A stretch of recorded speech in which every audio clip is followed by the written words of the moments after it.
Details ಅದಕ್ಕೆ ಲಭ್ಯವಾಗ್ತಾ ಇರುವಂತಹ breaking news. ನಟ ದರ್ಶನ್ ಮತ್ತು ಗ್ಯಾಂಗ್ಗೆ ಇಂದು ಬಿಗ್ ಡೇ ಆಗಿದೆ. ಸರ್ಜರಿ ಯಾವಾಗ ಅಂತ ಇವತ್ತು ನಿರ್ಧಾರವಾಗುವಂತಹ ಸಾಧ್ಯತೆ ಕೂಡ ಇದೆ. ಬೇಲ್ ಪಡೆದು 19 ದಿನ ಆದ್ರೂ ಕೂಡ ದರ್ಶನ್ಗೆ ಆಗಿಲ್ಲ ಸರ್ಜರಿ. ತುರ್ತು ಸರ್ಜರಿ ಅಗತ್ಯ ಅಂತ ಹೇಳ್ಬಿಟ್ಟು ಬೇಲನ್ನ ಕೇಳಿದ್ರು ದರ್ಶನ್. ಮಧ್ಯಂತರ ಬೇಲ್ನಲ್ಲಿರುವ ದರ್ಶನ್ಗೆ ಇದೀಗ ನೋ ಟೆನ್ಷನ್ ಶುರುವಾಗಿದೆ. ಬಿಕಾಸ್ ಈಗ ಆಲ್ರೆಡಿ 19 ದಿನ ಕಳೆದಿದೆ. ತುರ್ತು ಆಪರೇಷನ್ ಅಗತ್ಯ ಇದೆ ಅಂತ ಹೇಳ್ಬಿಟ್ಟು ಬೇಲ್ ಕೂಡ ಮಂಜೂರಾಗಿತ್ತು. 19 ದಿನ ಆದ್ರೂ ಕೂಡ ಇನ್ನೂ ಸರ್ಜರಿ ಆಗಿಲ್ಲ. ಸೊ ಮಧ್ಯಂತರ ಬೇಲ್ನಲ್ಲಿರುವ ದರ್ಶನ್ಗೆ ಇದೀಗ ದೊಡ್ಡ ತಲೆನೋವು ಉಂಟಾಗಿದೆ.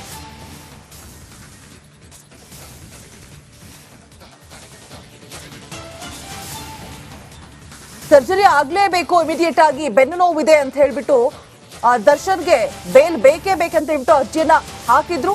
ಈ ಒಂದು ಹಿನ್ನೆಲೆಯಲ್ಲಿ ಬೇಲ್ ಕೂಡ ಓಕೆ ಆಗ್ಬಿಟ್ಟು ಸರ್ಜರಿ ಆಗತ್ತೆ ಇನ್ನೇನು ಅಂತ ಹೇಳ್ಬಿಟ್ಟು ಹೇಳಲಾಗಿತ್ತು. ಆದ್ರೆ 19 ದಿನ ಕಳೆದ್ರೂ ಕೂಡ ದರ್ಶನ್ಗೆ ಇನ್ನೂ ಸರ್ಜರಿ ಆಗಿಲ್ಲ.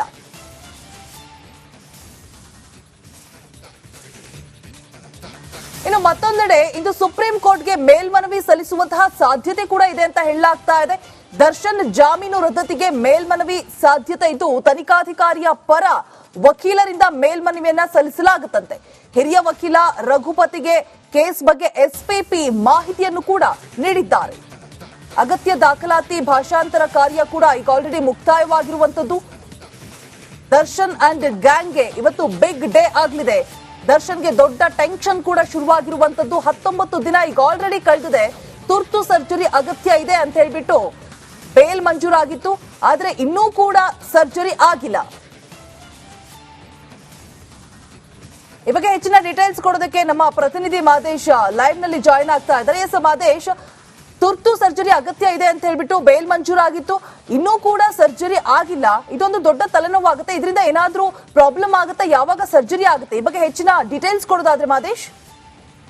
ದರ್ಶನ್ ಇಲ್ಲಿ ಮಧ್ಯಂತರ ಜಾಮೀನು ಪಡೆದಿರುವಂತ ವಿಚಾರ ಏನಂತಂದ್ರೆ ಇಮಿಡಿಯೇಟ್ಲಿ ಅವ್ರಿಗೆ ಸರ್ಜರಿಯನ್ನ ಮಾಡಿಸ್ಬೇಕು, ಇಲ್ವಾದ್ರೆ ಅವ್ರಿಗೆ ಪಾರ್ಶ್ವವಾಯು ಅಥವಾ ಅಂದ್ರೆ ಲಕ್ವ ಆಗುತ್ತೆ ಅನ್ನುವಂತ ಕಾರಣಕ್ಕೆ ಬೇಗ ಇಮಿಡಿಯೇಟ್ಲಿ ಅವ್ರಿಗೆ ಸರ್ಜರಿಯನ್ನ ಮಾಡಿಸ್ಬೇಕು ಅಂತ ಹೇಳಿ ಅವರ ಪರ ವಕೀಲರಾದಂತಹ ಸಿ.ವಿ. ನಾಗೇಶ್ ಅವರು ವಾದವನ್ನ ಮಂಡಿಸಿ ಈ ಒಂದು ಜಾಮೀನನ್ನ ಪಡೆದಿರುವಂತ ಕೆಲಸ ಆಗಿದೆ. ಆದ್ರೆ 19 ದಿನಗಳಾದ್ರೂ ಕೂಡ ದರ್ಶನ್ಗೆ ಎಲ್ಲೂ ಕೂಡ ಸರ್ಜರಿ ಆಗ್ಬೇಕು ಅಥವಾ ಸರ್ಜರಿ ಮಾಡುವಂತ ದಿನಾಂಕ ಕೂಡ ನಿಗದಿಯಾಗಿಲ್ಲ. ಜೊತೆಗೆ ಈಗಾಗಲೇ ಈ ಒಂದು ವಿಚಾರಕ್ಕೆ ಸಂಬಂಧಪಟ್ಟಂತೆ ಸಾಕಷ್ಟು ಆಲೋಚನೆಗಳು ಕೂಡ ಇಲ್ಲಿ ನಡೀತಿದೆ. ಯಾಕಂದ್ರೆ ದರ್ಶನ್ಗೆ ಇರುವಂತಹ ಒಂದು ನೋವು ಏನಿದೆ, L1 ಮತ್ತೆ S5 ನಲ್ಲಿ ಅವರಿಗೆ ನೋವು ಇದೆ ಅನ್ನುವಂಥದ್ದು ಗೊತ್ತಾಗಿತ್ತು. ಜೊತೆಗೆ ಬಳ್ಳಾರಿಯ ವೈದ್ಯರು ಕೂಡ ಒಂದಷ್ಟು ರಿಪೋರ್ಟ್ ಗಳನ್ನ ಕೊಡುವಂತ ಕೆಲಸವನ್ನು ಮಾಡಿದ್ರು. ಆ ಒಂದು ರಿಪೋರ್ಟ್ ನಲ್ಲಿ ಬಳ್ಳಾರಿ ವೈದ್ಯರು ಕೊಟ್ಟಿರುವಂತಹ ರಿಪೋರ್ಟ್ ನಲ್ಲಿ ಸಾಮಾನ್ಯವಾಗಿ ಅಂದ್ರೆ ಸಾಂಪ್ರದಾಯಿಕ ಚಿಕಿತ್ಸೆಯಿಂದಲೂ ಕೂಡ ದರ್ಶನ್ಗೆ ಇರುವಂತಹ ನೋವನ್ನ ಸರಿಪಡಿಸಬಹುದು ಅನ್ನುವಂತ ರಿಪೋರ್ಟ್ ನಲ್ಲಿ ಇತ್ತು. ಆದ್ರೆ ಅವರ ಪರ ವಕೀಲರು ಅವರಿಗೆ ಇಮಿಡಿಯೇಟ್ಲಿ ಸರ್ಜರಿಯನ್ನ ಮಾಡಿಸಬೇಕು, ಸರ್ಜರಿಯನ್ನ ಮಾಡಿಸಿದ ಇದ್ರೆ ಅವ್ರಿಗೆ ಲಕ್ವ ಹೊಡೆಯುತ್ತೆ, ಇದು ಸಾಕಷ್ಟು ಸಮಸ್ಯೆ ಬೀರುತ್ತೆ ದರ್ಶನ್ ಅವರ ಆರೋಗ್ಯದ ಪರಿಣಾಮದ ಮೇಲೆ ಅಂತ ಹೇಳಿ ಒಂದಷ್ಟು ವಾದವನ್ನ ಮಂಡಿಸುವಂತ ಕೆಲಸವನ್ನ ಮಾಡಿದ್ರು. ಅದಾಗಿಯೂ ಕೂಡ ಫಿಸಿಯೋಥೆರಪಿಯನ್ನ ನಡೆಸೋದ್ರ ಮೂಲಕ ದರ್ಶನ್ಗೆ ಜೈಲಿನ ಮೂಲಕವೇ ಫಿಸಿಯೋಥೆರಪಿಯನ್ನ ಕೊಡಿಸಬಹುದು ಅನ್ನುವಂತ ಒಂದು ಅಭಿಪ್ರಾಯವನ್ನು ಕೂಡ ಹೈಕೋರ್ಟ್ ವ್ಯಕ್ತಪಡಿಸುವಂತ ಕೆಲಸವನ್ನು ಮಾಡಿತ್ತು. ಅದಾಗಿಯೂ ಕೂಡ ದರ್ಶನ್ಗೆ ಇಮಿಡಿಯೇಟ್ಲಿ ಆಪರೇಷನ್ ಮಾಡಿಸಲೇಬೇಕು ಅಂತೇಳಿ ವಾದ ಮಂಡಿಸಿ ಸಿ.ವಿ. ನಾಗೇಶ್ ಅವರು ಮಧ್ಯಂತರ ಜಾಮೀನನ್ನ ಮನವಿ ಮಾಡುವಂತ ಕೆಲಸವನ್ನು ಮಾಡಿದ್ರು. ಆ ಒಂದು ಮೆಡಿಕಲ್ ಗ್ರೌಂಡ್ಸ್ ಅನ್ನ ಪರಿಗಣಿಸಿ ಹೈಕೋರ್ಟ್ ಅವರಿಗೆ ಮಧ್ಯಂತರ ಜಾಮೀನು ನೀಡುವಂತ ಕೆಲಸವನ್ನ ಮಾಡಿತ್ತು. ಆದ್ರೆ 19 ದಿನ ಆದ್ರೂ ಕೂಡ ಇನ್ನು ಫಿಸಿಯೋಥೆರಪಿಯನ್ನ ನೀಡುವಂತ ಕೆಲಸವನ್ನ ಮಾಡಲಾಗ್ತದೆ. ಆದ್ರೆ ಆ ಒಂದು ಅಂಶವನ್ನ ಮುಂದಿಟ್ಕೊಂಡು ಈಗ ಒಂದು ಮಧ್ಯಂತರ ಜಾಮೀನನ್ನ ರದ್ದತಿ ಮಾಡೋದಕ್ಕೆ ಈಗ ಸುಪ್ರೀಂ ಕೋರ್ಟ್ಗೆ ಸರ್ಕಾರದ ಪರ ವಕೀಲರು ಹೋಗುವಂತ ಕೆಲಸವನ್ನ ಮಾಡಲಾಗಿದೆ. ಈಗಾಗಲೇ ಎಸ್ಪಿಪಿ ಪ್ರಸನ್ನ ಕುಮಾರ್ ಅವರು ಈ ಒಂದು ಕೇಸಿಗೆ ಸಂಬಂಧಪಟ್ಟಂತೆ ಎಲ್ಲಾ ಡೀಟೇಲ್ಸ್ ಗಳನ್ನು ಕೂಡ ಹಿರಿಯ ವಕೀಲರಾದಂತಹ ರಘುಪತಿ ಅವರಿಗೆ ನೀಡುವಂತ ಕೆಲಸವನ್ನ ಮಾಡಿದೆ. ಇಲ್ಲಿ ಈ ಒಂದು ಕೇಸ್ಗೆ ಸಂಬಂಧಪಟ್ಟಂತೆ ನಾರ್ಮಲ್ ಆಗಿ ದರ್ಶನ್ ಮೇಲೆ ಇರುವಂತಹ ಗಂಭೀರ ಆರೋಪಗಳೇನೆಂದ್ರೆ ಒಂದು ಕಿಡ್ನಾಪ್ ಮಾಡಿಸಲಾಗಿದೆ, ಜೊತೆಗೆ ಕೊಲೆ ಮಾಡಲಾಗಿದೆ, ನಂತರ ಆ ಒಂದು ಕೇಸನ್ನ ಮುಚ್ಚಾಕೋದಕ್ಕೆ ಸಾಕಷ್ಟು ಸಾಕ್ಷ್ಯಾಧಾರಗಳನ್ನ ಮಾಡಲಾಗಿದೆ. ಹೀಗಾಗಿ ಈ ಒಂದು ಕೇಸ್ನಲ್ಲಿ ಆಲ್ರೈಟ್, ಥ್ಯಾಂಕ್ ಯು ಮಾದೇಶ್ ತಮ್ಮೆಲ್ಲ ಡೀಟೇಲ್ಸ್ಗಾಗಿ.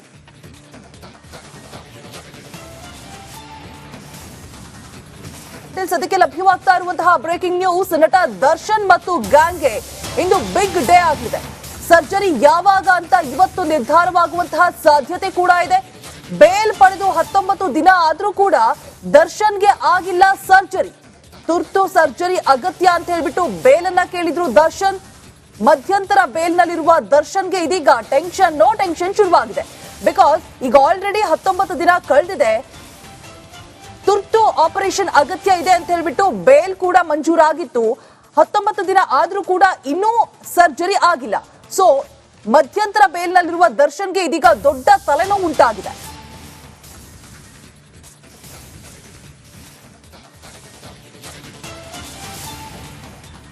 ಸರ್ಜರಿ ಆಗ್ಲೇಬೇಕು, ಇಮಿಡಿಯೇಟ್ ಆಗಿ ಬೆನ್ನು ನೋವಿದೆ ಅಂತ ಹೇಳ್ಬಿಟ್ಟು ದರ್ಶನ್ಗೆ ಬೇಲ್ ಬೇಕೇ ಬೇಕಂತ ಹೇಳ್ಬಿಟ್ಟು ಅರ್ಜಿಯನ್ನ ಹಾಕಿದ್ರು. ಈ ಒಂದು ಹಿನ್ನೆಲೆಯಲ್ಲಿ ಬೇಲ್ ಕೂಡ ಓಕೆ ಆಗ್ಬಿಟ್ಟು ಸರ್ಜರಿ ಆಗತ್ತೆ ಇನ್ನೇನು ಅಂತ ಹೇಳ್ಬಿಟ್ಟು ಹೇಳಲಾಗಿತ್ತು. ಆದ್ರೆ 19 ದಿನ ಕಳೆದ್ರೂ ಕೂಡ ದರ್ಶನ್ಗೆ ಇನ್ನೂ ಸರ್ಜರಿ ಆಗಿಲ್ಲ.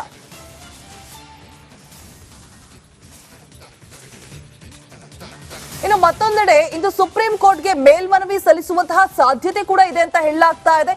ದರ್ಶನ್ ಜಾಮೀನು ರದ್ದತಿಗೆ ಮೇಲ್ಮನವಿ ಸಾಧ್ಯತೆ ಇದ್ದು ತನಿಖಾಧಿಕಾರಿಯ ಪರ ವಕೀಲರಿಂದ ಮೇಲ್ಮನವಿಯನ್ನ ಸಲ್ಲಿಸಲಾಗುತ್ತಂತೆ. ಹಿರಿಯ ವಕೀಲ ರಘುಪತಿಗೆ ಕೇಸ್ ಬಗ್ಗೆ ಎಸ್ಪಿಪಿ ಮಾಹಿತಿಯನ್ನು ಕೂಡ ನೀಡಿದ್ದಾರೆ. ಅಗತ್ಯ ದಾಖಲಾತಿ ಭಾಷಾಂತರ ಕಾರ್ಯ ಕೂಡ ಈಗ ಆಲ್ರೆಡಿ ಮುಕ್ತಾಯವಾಗಿರುವಂತದ್ದು. ದರ್ಶನ್ ಅಂಡ್ ಗ್ಯಾಂಗ್ಗೆ ಇವತ್ತು ಬಿಗ್ ಡೇ ಆಗಲಿದೆ. ದರ್ಶನ್ಗೆ ದೊಡ್ಡ ಟೆನ್ಷನ್ ಕೂಡ ಶುರುವಾಗಿರುವಂತದ್ದು. 19 ದಿನ ಈಗ ಆಲ್ರೆಡಿ ಕಳೆದಿದೆ. ತುರ್ತು ಸರ್ಜರಿ ಅಗತ್ಯ ಇದೆ ಅಂತ ಹೇಳ್ಬಿಟ್ಟು ಬೇಲ್ ಮಂಜೂರಾಗಿತ್ತು, ಆದ್ರೆ ಇನ್ನೂ ಕೂಡ ಸರ್ಜರಿ ಆಗಿಲ್ಲ. ಈ ಬಗ್ಗೆ ಹೆಚ್ಚಿನ ಡೀಟೇಲ್ಸ್ ಕೊಡೋದಕ್ಕೆ ನಮ್ಮ ಪ್ರತಿನಿಧಿ ಮಾದೇಶ್ ಲೈವ್ ನಲ್ಲಿ ಜಾಯಿನ್ ಆಗ್ತಾ ಇದ್ದಾರೆ. ಎಸ್ ಮಾದೇಶ್, ತುರ್ತು ಸರ್ಜರಿ ಅಗತ್ಯ ಇದೆ ಅಂತ ಹೇಳ್ಬಿಟ್ಟು ಬೇಲ್ ಮಂಜೂರಾಗಿತ್ತು, ಇನ್ನೂ ಕೂಡ ಸರ್ಜರಿ ಆಗಿಲ್ಲ. ಇದೊಂದು ದೊಡ್ಡ ತಲೆನೋವು ಆಗುತ್ತೆ. ಇದರಿಂದ ಏನಾದ್ರೂ ಪ್ರಾಬ್ಲಮ್ ಆಗುತ್ತೆ? ಯಾವಾಗ ಸರ್ಜರಿ ಆಗುತ್ತೆ? ಈ ಬಗ್ಗೆ ಹೆಚ್ಚಿನ ಡೀಟೇಲ್ಸ್ ಕೊಡೋದಾದ್ರೆ ಮಾದೇಶ್. ದರ್ಶನ್ ಇಲ್ಲಿ ಮಧ್ಯಂತರ ಜಾಮೀನು ಪಡೆದಿರುವಂತ ವಿಚಾರ ಏನಂತಂದ್ರೆ ಇಮಿಡಿಯೇಟ್ಲಿ ಅವ್ರಿಗೆ ಸರ್ಜರಿಯನ್ನ ಮಾಡಿಸ್ಬೇಕು, ಇಲ್ವಾದ್ರೆ ಅವ್ರಿಗೆ ಪಾರ್ಶ್ವವಾಯು ಅಥವಾ ಅಂದ್ರೆ ಲಕ್ವ ಆಗುತ್ತೆ ಅನ್ನುವಂತ ಕಾರಣಕ್ಕೆ ಬೇಗ ಇಮಿಡಿಯೇಟ್ಲಿ ಅವ್ರಿಗೆ ಸರ್ಜರಿಯನ್ನ ಮಾಡಿಸ್ಬೇಕು ಅಂತ ಹೇಳಿ ಅವರ ಪರ ವಕೀಲರಾದಂತಹ ಸಿ.ವಿ. ನಾಗೇಶ್ ಅವರು ವಾದವನ್ನ ಮಂಡಿಸಿ ಈ ಒಂದು ಜಾಮೀನನ್ನ ಪಡೆದಿರುವಂತ ಕೆಲಸ ಆಗಿದೆ. ಆದ್ರೆ 19 ದಿನಗಳಾದ್ರೂ ಕೂಡ ದರ್ಶನ್ಗೆ ಎಲ್ಲೂ ಕೂಡ ಸರ್ಜರಿ ಆಗ್ಬೇಕು ಅಥವಾ ಸರ್ಜರಿ ಮಾಡುವಂತ ದಿನಾಂಕ ಕೂಡ ನಿಗದಿಯಾಗಿಲ್ಲ. ಜೊತೆಗೆ ಈಗಾಗಲೇ ಈ ಒಂದು ವಿಚಾರಕ್ಕೆ ಸಂಬಂಧಪಟ್ಟಂತೆ ಸಾಕಷ್ಟು ಆಲೋಚನೆಗಳು ಕೂಡ ಇಲ್ಲಿ ನಡೀತಿದೆ. ಯಾಕಂದ್ರೆ ದರ್ಶನ್ಗೆ ಇರುವಂತಹ ಒಂದು ನೋವು ಏನಿದೆ L1 ಮತ್ತೆ S5 ನಲ್ಲಿ ಅವರಿಗೆ ನೋವು ಇದೆ ಅನ್ನುವಂಥದ್ದು ಗೊತ್ತಾಗಿತ್ತು. ಜೊತೆಗೆ ಬಳ್ಳಾರಿಯ ವೈದ್ಯರು ಕೂಡ ಒಂದಷ್ಟು ರಿಪೋರ್ಟ್ ಗಳನ್ನ ಕೊಡುವಂತ ಕೆಲಸವನ್ನು ಮಾಡಿದ್ರು. ಆ ಒಂದು ರಿಪೋರ್ಟ್ ನಲ್ಲಿ ಬಳ್ಳಾರಿ ವೈದ್ಯರು ಕೊಟ್ಟಿರುವಂತಹ ರಿಪೋರ್ಟ್ ನಲ್ಲಿ ಸಾಮಾನ್ಯವಾಗಿ ಅಂದ್ರೆ ಸಾಂಪ್ರದಾಯಿಕ ಚಿಕಿತ್ಸೆಯಿಂದಲೂ ಕೂಡ ದರ್ಶನ್ಗೆ ಇರುವಂತಹ ನೋವನ್ನ ಸರಿಪಡಿಸಬಹುದು ಅನ್ನುವಂತ ರಿಪೋರ್ಟ್ ನಲ್ಲಿ ಇತ್ತು. ಆದ್ರೆ ಅವರ ಪರ ವಕೀಲರು ಅವರಿಗೆ ಇಮಿಡಿಯೇಟ್ಲಿ ಸರ್ಜರಿಯನ್ನ ಮಾಡಿಸಬೇಕು, ಸರ್ಜರಿಯನ್ನ ಮಾಡಿಸದೇ ಇದ್ರೆ ಅವರಿಗೆ ಲಕ್ವ ಹೊಡೆಯುತ್ತೆ, ಇದು ಸಾಕಷ್ಟು ಸಮಸ್ಯೆ ಬೀರುತ್ತೆ ದರ್ಶನ್ ಅವರ ಆರೋಗ್ಯದ ಪರಿಣಾಮದ ಮೇಲೆ ಅಂತ ಹೇಳಿ ಒಂದಷ್ಟು ವಾದವನ್ನ ಮಂಡಿಸುವಂತ ಕೆಲಸವನ್ನ ಮಾಡಿದ್ರು. ಅದಾಗಿಯೂ ಕೂಡ ಫಿಸಿಯೋಥೆರಪಿಯನ್ನ ನಡೆಸೋದ್ರ ಮೂಲಕ ದರ್ಶನ್ಗೆ ಜೈಲಿನ ಮೂಲಕವೇ ಫಿಸಿಯೋಥೆರಪಿಯನ್ನ ಕೊಡಿಸಬಹುದು ಅನ್ನುವಂತ ಒಂದು ಅಭಿಪ್ರಾಯವನ್ನು ಕೂಡ ಹೈಕೋರ್ಟ್ ವ್ಯಕ್ತಪಡಿಸುವಂತ ಕೆಲಸವನ್ನು ಮಾಡಿತ್ತು. ಅದಾಗಿಯೂ ಕೂಡ ದರ್ಶನ್ಗೆ ಇಮಿಡಿಯೇಟ್ಲಿ ಆಪರೇಷನ್ ಮಾಡಿಸಲೇಬೇಕು ಅಂತೇಳಿ ವಾದ ಮಂಡಿಸಿ ಸಿ.ವಿ. ನಾಗೇಶ್ ಅವರು ಮಧ್ಯಂತರ ಜಾಮೀನನ್ನ ಮನವಿ ಮಾಡುವಂತ ಕೆಲಸವನ್ನು ಮಾಡಿದ್ರು. ಆ ಒಂದು ಮೆಡಿಕಲ್ ಗ್ರೌಂಡ್ಸ್ ಅನ್ನ ಪರಿಗಣಿಸಿ ಹೈಕೋರ್ಟ್ ಅವರಿಗೆ ಮಧ್ಯಂತರ ಜಾಮೀನು ನೀಡುವಂತ ಕೆಲಸವನ್ನ ಮಾಡಿತ್ತು. ಆದ್ರೆ 19 ದಿನ ಆದ್ರೂ ಕೂಡ ಇನ್ನೂ ಫಿಸಿಯೋಥೆರಪಿಯನ್ನ ನೀಡುವಂತ ಕೆಲಸವನ್ನ ಮಾಡಲಾಗ್ತಿದೆ. ಆದ್ರೆ ಆ ಒಂದು ಅಂಶವನ್ನ ಮುಂದಿಟ್ಕೊಂಡು ಈಗ ಒಂದು ಮಧ್ಯಂತರ ಜಾಮೀನನ್ನ ರದ್ದತಿ ಮಾಡೋದಕ್ಕೆ ಈಗ ಸುಪ್ರೀಂ ಕೋರ್ಟ್ಗೆ ಸರ್ಕಾರದ ಪರ ವಕೀಲರು ಹೋಗುವಂತ ಕೆಲಸವನ್ನ ಮಾಡಲಾಗಿದೆ. ಈಗಾಗಲೇ ಎಸ್ಪಿಪಿ ಪ್ರಸನ್ನ ಕುಮಾರ್ ಅವರು ಈ ಒಂದು ಕೇಸಿಗೆ ಸಂಬಂಧಪಟ್ಟಂತೆ ಎಲ್ಲಾ ಡೀಟೇಲ್ಸ್ ಗಳನ್ನು ಕೂಡ ಹಿರಿಯ ವಕೀಲರಾದಂತಹ ರಘುಪತಿ ಅವರಿಗೆ ನೀಡುವಂತ ಕೆಲಸವನ್ನ ಮಾಡಿದೆ.